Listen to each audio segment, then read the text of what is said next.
सुप्रभात बच्चों। अब हम बात करेंगे कबीर के दूसरे दोहे की। संतों देखत जग बौराना। तो संत यानी कि यहाँ पे उन पाखंडी आडंबर वाले संतों की बात की जा रही है जो आजकल संसार में पाए जाते हैं, यानी कि सिर्फ दिखावे के लिए बाबा बन जाते हैं, हर धर्म में गुरु हो जाते हैं, लेकिन असल में उनको स्वयं ही ईश्वर का ज्ञान नहीं होता है।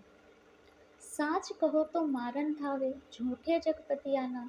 अब ऐसे में अगर आप संसार के लोगों को समझाते हैं कि अंधविश्वास में मत पड़िए, तो वो आपकी सच्ची बातें सुनकर आपको ही मारने दौड़ेंगे।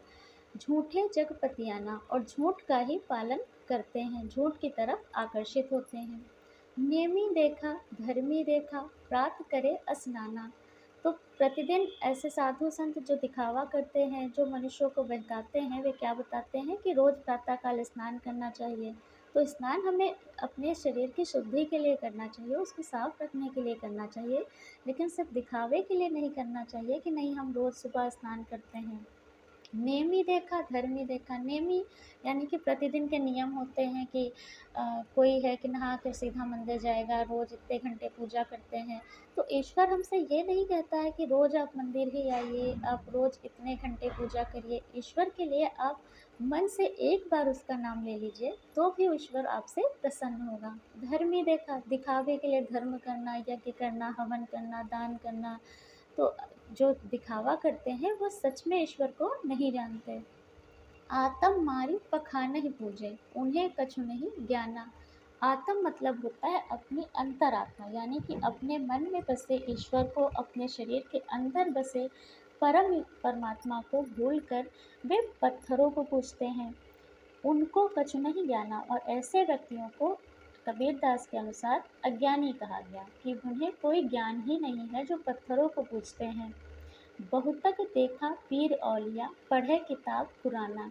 तो बहुत सारे पीर औलिया होते हैं। पीर औलिया कहते हैं मुस्लिम धर्म गुरुओं को, कि जो मुसलमानों के धर्म के प्रचार प्रसार की बातें करते हैं। पढ़े किताब पुराना, और ये सारी बातें वो कहाँ से सिखाते हैं? कुरान नाम की किताब को पढ़ के। कै मुरीद तकबीर बतावें, और लोगों को अपनी ओर आकर्षित करके कि हम कुरान से आपको अच्छी बातें बता रहे हैं, इसको करने से ही आपको जन्नत मिलेगी। तो अपना मुरीद बनाते हैं, यानी कि अपना शिष्य बना लेते हैं, और जब आप उनको उनका शिष्य बन के उनकी बातों का पालन करने लगते हैं, तो आपको भी तरह तरह की तदबीर, तरह तरह के उपाय बताते हैं, आडंबर बताते हैं, पूजाएं बताते हैं।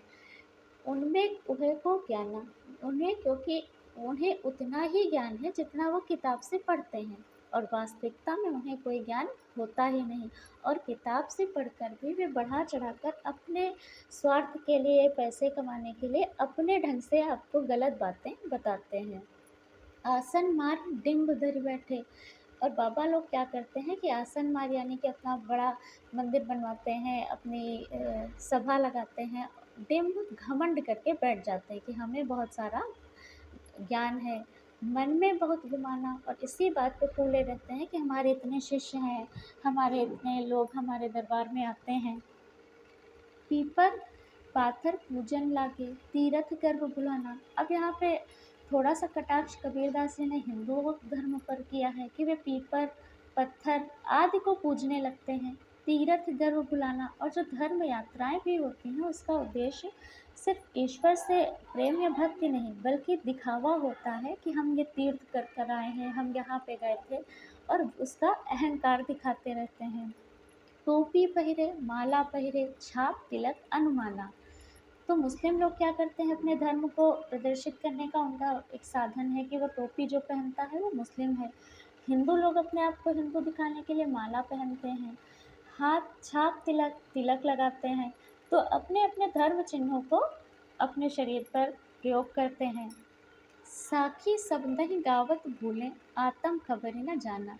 और सब जगह सिर्फ एक दूसरे की जो सुन सुनी बातें होती हैं, कुछ एक धर्मगुरु ने बताए, कुछ दूसरे धर्मगुरु से सीखी, उन्हीं बातों का गुणगान एक दूसरे से करते हैं।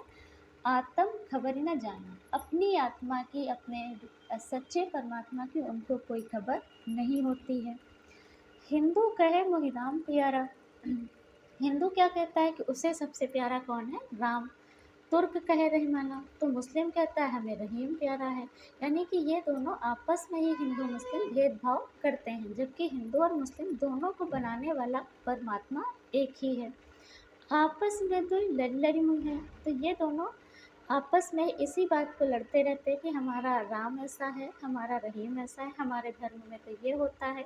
तो आपस में ही दोनों लड़के मर जाएंगे। मर्म न काहू जाना, लेकिन जो ईश्वर का सच्चा मर्म है, यानी कि जो सच सच में परमात्मा है, जो परम शक्ति है, उसे कभी ये लोग जानते ही नहीं।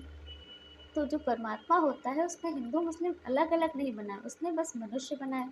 वो मनुष्यों को एक जैसी ही सुविधाएं देता है, जैसे पहले की पद में बताया गया था कि प्रकृति ने हम सबको वायु, हवा, पानी, सूरज, धूप जो भी है वो एक समान देती है।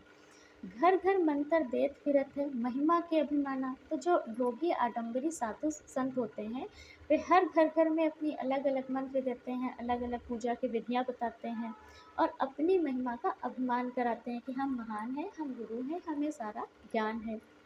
गुरु के सहित सिख सब बूढ़े।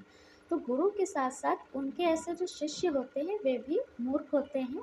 अंत काल पछताना, और अंत में ऐसे शिष्यों को जो ऐसे आडंबर ढोंगी साधुओं का पालन करते हैं वे भी पछताते हैं, और गुरु को तो अपने बुरे कार्यों के लिए पछताना पड़ता ही है। कहे कबीर सुनो हो संतो, ये सब मर्म भुलाना। कबीर दास के अनुसार कि जो इन सारे आडंबरों को भूलकर ईश्वर के असली जो अंतरात्मा होती है उसको पहचानता है। केतिक कहो कहाँ नहीं माने, सहजे सहज समाना। तो ईश्वर को पाने का सबसे सहज मार्ग होता है स्वयं को जानना। ईश्वर आप सबके अंदर है। तो इन आडंबरों को पालन ना करके जो उसे सहज मार्ग से पाता है, यानी कि आपको कोई दिखावा नहीं करना, आप जितना चाहें जैसे चाहें अपनी अंतरात्मा में बसे ईश्वर को प्रसन्न करें, यही सबसे सहज मार्ग है।